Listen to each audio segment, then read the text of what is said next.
தூத்துக்குடியில் தனியார் கல்லூரியில் நடைபெற்ற பொங்கல் பண்டிகை கொண்டாட்டத்தின் போது பைக் சாகசத்தில் ஈடுபட்ட 10க்கும் மேற்பட்ட கல்லூரி மாணவர்களின் வண்டிகளை பறிமுதல் செய்த போக்குவரத்து காவல்துறையினர் அபராதம் விதித்துள்ளனர்.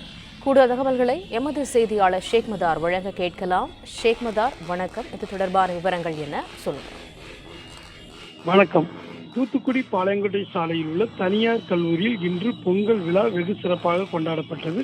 பொங்கல் நிகழ்ச்சியை முடித்துக்கொண்டு வெளியே வந்த மாணவர்கள் ஒரே உடையில் வந்திருந்த கல்லூரி மாணவர்கள் ஏராளமானோர் கல்லூரி முன்பு ஒன்று திரண்டனர். அப்போது அவர்களது இருசக்கர வாகனத்தில் சாலை விதிகளை மீறியும் போக்குவரத்து விதிகளை மீறியும் அவர்கள் பொதுமக்களுக்கு இடையூறு ஏற்படுத்தும் வகையில் தங்களது வாகனத்தில் பொருத்திருந்த அதிக ஒலி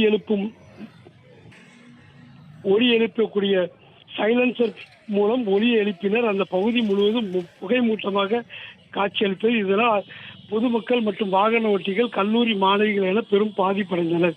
இதைத் தொடர்ந்து சம்பவம் இடத்திற்கு வந்த போக்குவரத்து காவல்துறையினர் இருசக்கர வாகன சாகச நிகழ்ச்சியில் ஈடுபட்ட கல்லூரி மாணவர்களை பிடிக்க முயன்ற போது அப்போது சிலர் பைக்கில் இருந்து அப்படியே தப்பி ஓடினர். இருப்பினும் பைக் சாகசத்தில் ஈடுபட்ட 10க்கும் மேற்பட்ட கல்லூரி மாணவர்கள் வண்டிகளை பறிமுதல் செய்தனர். மேலும் போக்குவரத்து விதிகளை மீறி சாகச நிகழ்ச்சியில் ஈடுபட்டதாக புகைமூட்டம் ஏற்படுத்தும் வகையில் பொதுமக்களுக்கு இடையூறு ஏற்படுத்திய அந்த மாணவர்களுக்கு அபராதம் விதித்தனர்.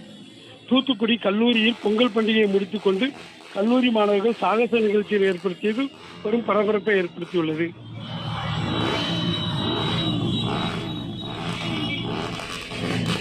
தகவல்களுக்கு நன்றி ஷேக் மதார்.